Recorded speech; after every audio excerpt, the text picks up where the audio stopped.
அநேகர் படிப்பு, அந்தஸ்து, அழகு, அரசியல் செல்வாக்கு இருக்குது, எனக்கு எல்லா விதமான எல்லா விதத்திலும் எனக்கு சமுதாயத்தில் ஒரு பெரிய மரியாதை இருக்குது அப்படின்னு சொல்லி ஒரு சிலர் நினைப்பாங்க.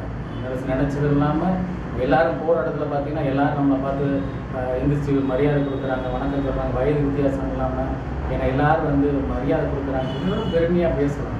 ஆனால் வசனம் என்ன சொல்லுது பார்த்தீங்கன்னா, மனுஷன் உலகம் முழுவதையும் ஆதாயப்படுத்தி கொண்டாலும் தன்னைத்தான் கெடுத்து நஷ்டப்படுத்தினால் அவனுக்கு லாபம் என்ன? அவன் இவ்வளோ இருக்குது, எல்லாமே நான் செய்கிறேன், எல்லாரும் எனக்கு மரியாதை கொடுக்குறாங்க, எல்லாமே எனக்கு அழகு, அந்தஸ்து, படிப்பு எல்லாமே இருக்குது. ஆனாலும் பார்த்தீங்கன்னா அவனோட மனுஷனுடைய ஆத்மா அப்படின்றது பார்த்தீங்கன்னா அது கடவுளுக்கு வந்து உகந்தது, கடவுளுக்குரியது. அதில் வந்து அநேகர் பார்த்தீங்கன்னா கடவுளுக்கு பிரியமில்லாத காரியத்தை செஞ்சு இவ்வளோ காரியம் நல்ல காரியம் செஞ்சுமே அந்த ஒரு காரியத்தை சரியானபடி செய்யறதுனால அவனோட வாழ்க்கையில் அவங்களே என்ன செஞ்சுறாங்க, அழிச்சிடறாங்க. அப்படிப்பட்ட ஒரு காரியம் நமக்கு வேண்டாம். நம்ம எல்லாரும் மரியாதை கொடுக்குறாங்க, மரியாதை கொடுக்குறது நடக்கிறோம். ஆனால் அதே நேரத்தில் நம்ம ஆண்டவருக்கும் பிரியமாக இருக்கணும். இயேசுவே எனக்கு உமக்கு பிரியமானதை செய்ய எனக்கு போதித்தருன்னு சொல்லி நம்ம கேட்போம்.